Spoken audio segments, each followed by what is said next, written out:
came into the office and said, do you know how to raise money? And I said, well, you know, for politicians and for the PTA, I know how to raise money. And he said, well, do you think, you know, you could help us? Because Bill Woodward would roll over in his grave if I didn't leverage his $2 million and make it more. And I said, well, how much more? And he said, $5 million. I said, well, we can try. Teri's the perfect example that one person can change the world, because I know she's changed our world.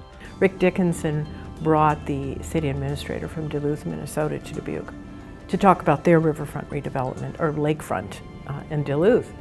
And I remember sitting in this room with maybe 50, 60 people and thinking, oh my gosh, they've transformed their community.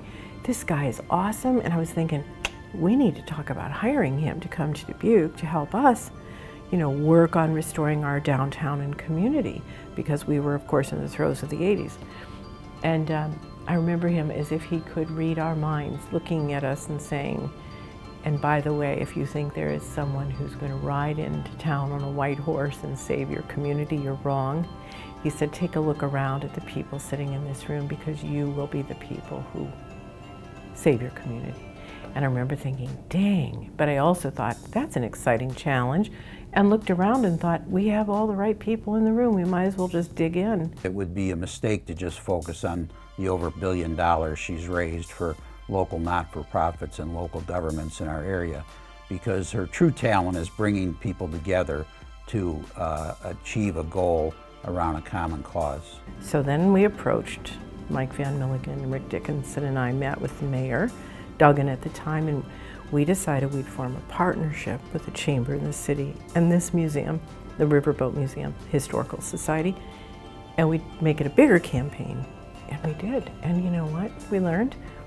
Don't dream little dreams. They don't inspire people, you know? So everything we've done since then is dream big. My wife came home on a Friday evening and she said, Mike, did you hear Teri's leaving the museum? I didn't say a word to my wife. I just walked over to the phone, I called Teri and I said, Teri, do you have any plans? She said, well, not yet, Mike, I'm still trying to decide. By the next week, she was assistant city manager for the city of Dubuque. And the very first thing the city manager said to me, when I said, what's my job here? Because I'd left the museum, kind of. But he said, we need to find money to build that B branch. Well, there's no federal money for water infrastructure. I mean, there are loans, but there are no grants. Ever since 1970, the Clean Water Act doesn't exist. Cedar Rapids legislators went to the State House and proposed legislation that would help Cedar Rapids. Of course it would.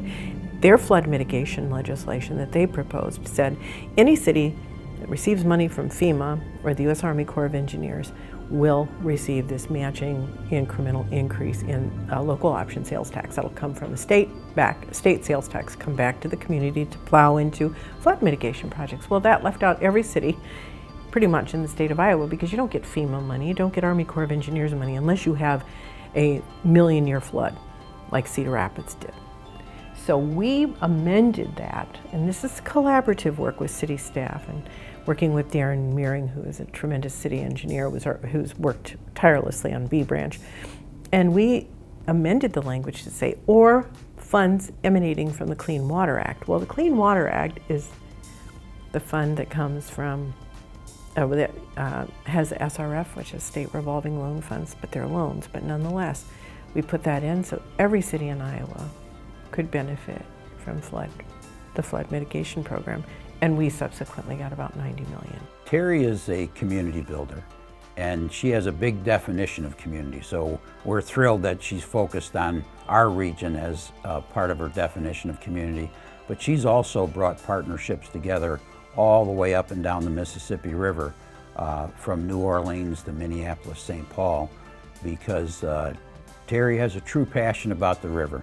I think some of it is, number one, identify your passion, and as Joseph Campbell says, find your bliss and follow it. So find that joy in your life through volunteer activities. But number two, I think that, you know, that will lead you to develop skills, and it will open doors and provide opportunities for growth. So I really think it's in giving you receive. You know, I really do believe that.